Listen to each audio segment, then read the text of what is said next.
of corruptly receiving more than 83 million shillings from the county. The governor colluded to continue trading with the Samburu County government while knowing he was compromising the law. That was according to the Chief Magistrate, Thomas Nzioki. Now, former Samburu Governor Moses Lenol Kulal faces a long jail term after conviction of corruption, even as 40 other former and sitting county bosses face graft cases involving over 100 billion shillings. Lenol Kulal spent last night in custody after he was denied bail ahead of sentencing this morning, suffering the ignominy of being the first governor tried and convicted after an abortive attempt by the Director of Public Prosecutions to withdraw the case. And it's a story you can read on page 4, 5, and 6. Okay. So he will be sentenced this morning, and he becomes the first governor, to be tried and convicted of corruption allegations. So let's wait for the ruling, for the sentencing rather, this morning. Read that extensively covered on pages 4, 5, and 6 in terms of the cases, the case and the details involved. I also see President woos Raila supporters, signals 2027 pact. It's on page 8. And like during previous visits, the president received a warm welcome from Odinga's allies.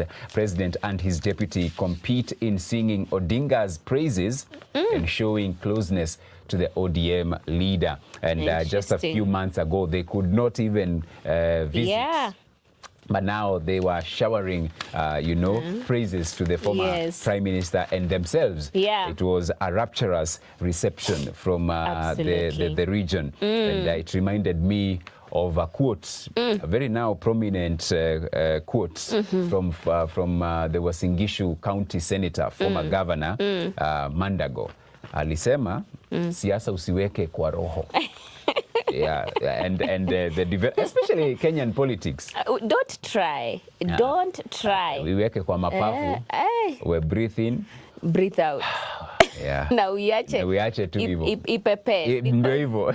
Yeah. It's interesting because sometimes even somebody alikuwa tu anasema, I don't remember who, but was saying that it's to their best interest when they look like they are fighting outside here, my friend, to the public. It's a show. It's a show. It's a show. Lazima we keep people, ati nini vizuri. These people, they are buddies. Lakini huku chini ya waba, chini ya maji. Wewe uliona vile tuliwadanganya. Wewe uliona vile tuliwagonganisha. They're in business. We have to be wise. Yeah, very wise. We really very wise have as to the be citizens. Wise. Yeah. And actually, even before you proceed, I would love us to sit a bit on that particular story on Nyanza opening up for Ruto. Yes. Waiting for projects windfall. And the picture here, I mean, come on. These are numbers. Huge. Kama wale walitokea kwa maandamano. Yeah, that big number. And I see William Ruto here saying, God did not make a mistake to make us live in one nation.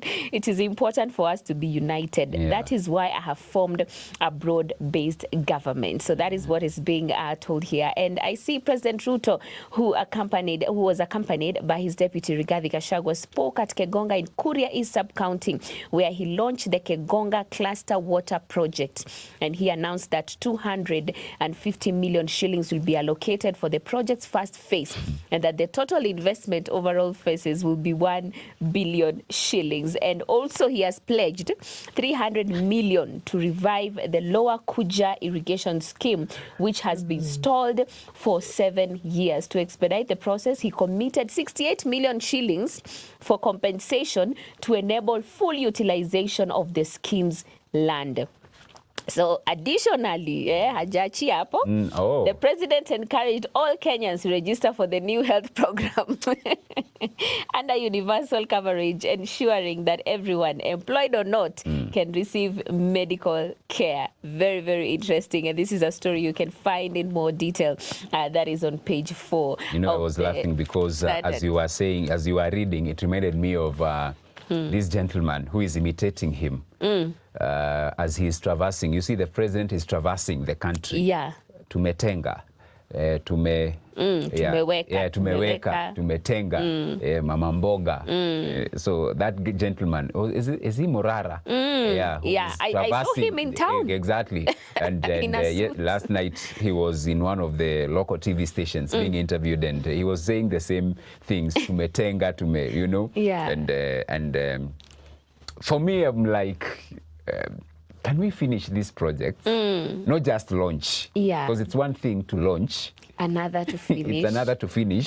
Money has been allocated to Metenga, 2 billion, 3 billion. But then again, money is released. Yeah. But then we don't have a follow-up. So why are we having all these projects, but we a very small percentage of the same is completed? Yeah. So can we have even previous projects? Let's first of all, let us not have these white elephants. Yeah. And for me, that has always been the biggest challenge. Why start a project when you can yet there was a project that was 60% done.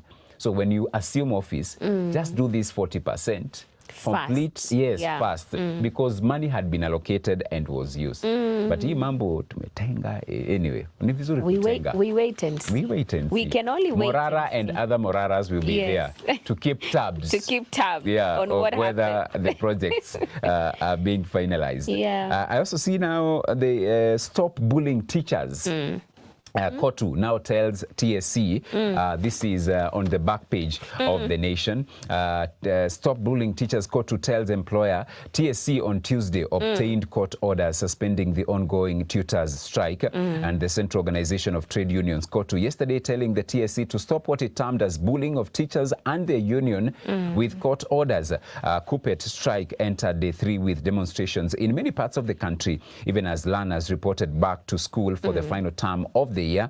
KOTU Secretary General Francis Atwoli urging TSC to work on a return to work agreement with the teachers. And I think that's a very sober advice. Instead of issuing threats, instead of issuing ultimatums, just see how you can come up and draft a return to work agreement with the teachers. Because if you take a hard stance, the teachers take a hard stance.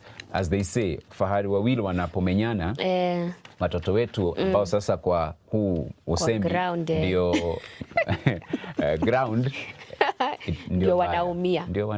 Na tumesema it's the shortest term, so very critical for the national exams. And even with that, there's definitely a bit of anxiety among KCSE candidates and parents as teachers stay put. Many students have been sent home while others are studying on their own. So that's the situation in some schools. And Defiant KUPPET members say they will not obey court order to resume work. And that is what the Standard is saying. And remember, 10th October is the date when the Form 4 national examinations are expected to begin. In Kericho County, secondary school teachers drawn from 200 schools across the 6 sub-counties boycotted the classes. They were even removing wale ambao wanafunza. Manini munafunza na tuko, maandamano, or we are on strike and all that. But I also see page 3 here, teachers risk disciplinary action as Union Commission flex muscle. TSC directs officials to collect attendance data as it prepares to file contempt of court case. KUPPET accuses employer of arm twisting teachers and vows to go back to court. So now this requires a lot of sanity so that there will be agreement. This pulling back, because it makes no sense, because whatever teachers are presenting makes a lot of sense. They've been requesting for a very long time. And if, there's also that fear, we go back and then what? Will anything even be done? So definitely it's a bit of a tricky situation, but we hope that all will be well. There's a story here, Africa CDC boss, we are not ready to deal with Mpox.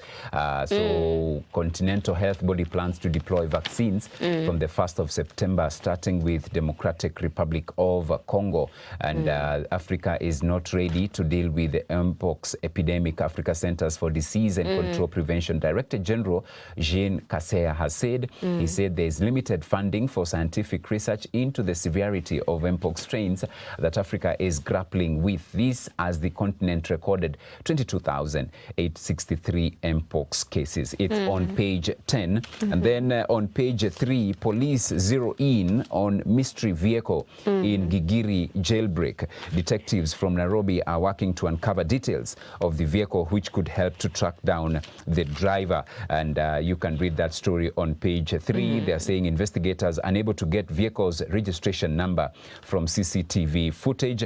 Acting police boss has effected mass transfer of officers from the police station with only 4 being spared. And of course, the 13 is the number of suspects who escaped from the cells at Gigiri police station, including suspected serial killer Collins Jumaisi. And none, they have not been apprehended up until now.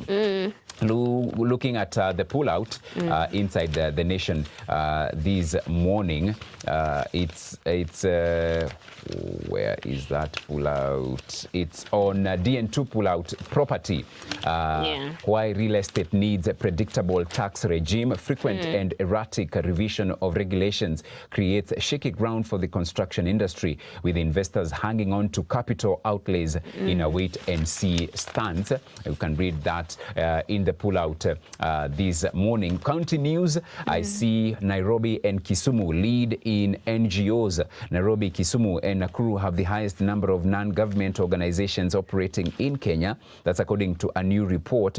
The report by the Public Benefit Organizations Regulatory Authority, formerly the NGOs Board, shows that the capital has 1,192 NGOs, Kisumu 421 and Nakuru 385. Bomet County with 67 and Elgeyo Marakwet 71 have the least. And then destruction of seawalls alarms locals and experts. A wall in Mombasa County collapsed in April, killing 1 person. And Lamu Governor Issa Timami says he is in talks with the national government. And then we go to the sports pages.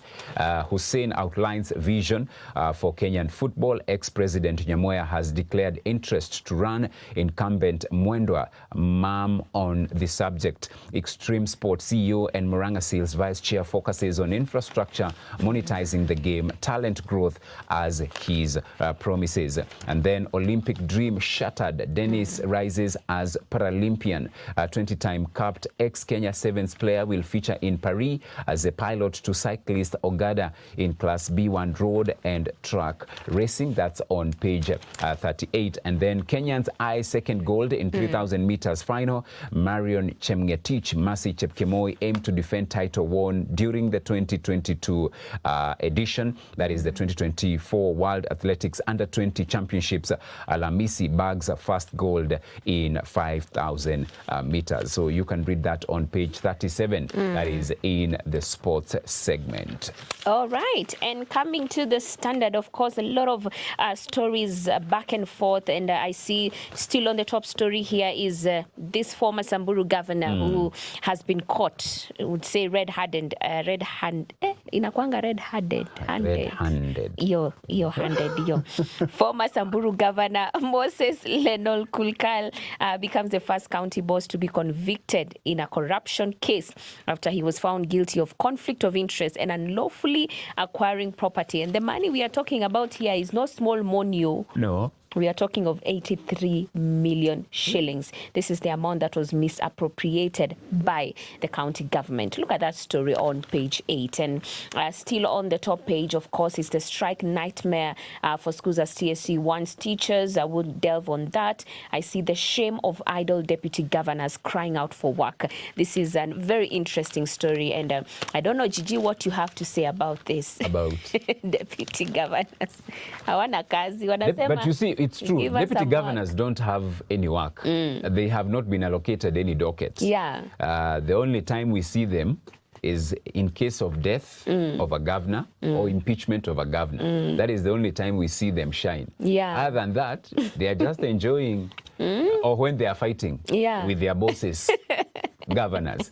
So, but it's a conversation we ought to have, because it's an entire office with a salary, with allowances perks and benefits. All. So for me, if you ask me, we don't need that position. We don't need deputy governors. Once a governor has been elected into office, let him or her appoint one of the CECs to deputize him. And actually, what are you deputizing the governor? Because the governor is there, he has she has their own cabinet. Yeah. So let them run that county. And hatasema, oh, the governor, the deputy is maligning or, sabotaging and everything. In case the governor needs to be away from the county, he can allocate one of the CECs, the ministers, True. the executives, to run the county while he's away. Yeah.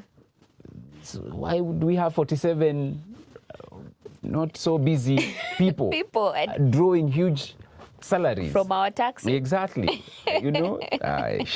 It's true. And Ruben Kamuri here, who is the Deputy Governor's chair, is saying the issue at hand is about dignifying the office of the Deputy Governor. It is not about competing with governors, but about ensuring there are clearly defined roles. There's no role for them. If we are still having this conversation of where are the clearly defined roles, so that means they've been there's idle. Nothing for them to do. And as such, it is high time we scrap off that position. Just allow the governor to run the county. In case there is death, we just go for a by-election. That particular county will go for a by-election, that they save on the monies and the perks that they are paying these governors, because they come with an entire office. The PAs, the secretaries, security, transport. It's quite a lot. Those are some of the things we are saying we could save. We complain of wage bill and everything. Some of these are the positions. Unnecessary. They are literally asking, sasa kazi yetu ni gani? Kazi yetu mnatulipa. Ndio ufike hapo kuuliza what's our work? It means you have just you are paying me a lot of money, but I don't have work. I don't have work to do. Oh my goodness. Hey, jamani. Hey, look at that story on page 6. But I saw something interesting here, and I felt the need to actually touch on it, which I would say it's something that you have touched on about projects being finished. Instead of we have so many projects that are being opened, but really we don't have any being finished. But there's actually one here that has been highlighted, relief for Nairobi, a 9.6 billion shilling water collector complete after a decade. Wow. I mean, look at all that time that it has taken, over 10 years, over a decade. And I see here 10 years later in Nairobi, as President William Ruto launched Raila's African Union Commission candidacy, engineers were putting last touches 60 kilometers away from the capital to pipelines to ensure city residents get clean water within 2 weeks. And this follows completion of the Northern Collector Tunnel, expected to alleviate water shortages in Murang'a, Kiambu, Nairobi, and also Machakos. And actually, the 9.6 billion shilling project will pump 140 million liters of water daily into Nairobi and surrounding counties in 2 weeks, once testing and flushing of the 55-kilometer bulk water transmission pipeline is done. Jacob Zuma, president of South Africa, here saying whether USA or Britain are having elections, they don't ask for observers from Africa or from Asia. But when we have elections, they do. And this is a story that you can find in greater detail that is on page 10, which is a good thing, seeing that this project has actually been completed. But we hope that